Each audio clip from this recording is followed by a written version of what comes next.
In this video, I'll show you how to delete your Lyft account. First, open the Lyft app and tap the three horizontal lines at the top left corner. Scroll down and select Help at the bottom. Then go to Profile and Account and tap Edit Profile or Account. From there, scroll to the bottom and select Delete My Account.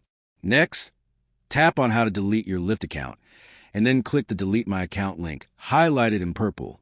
Please note, deleting your account will also permanently delete your Lyft driver account. If you have one, there's no option to remove them separately. If you're certain, click Delete My Account. You'll be redirected to a login page where you'll need to sign in and confirm your choice. Keep in mind that once deleted, your account cannot be restored. And that's how you do it. I hope this video was helpful.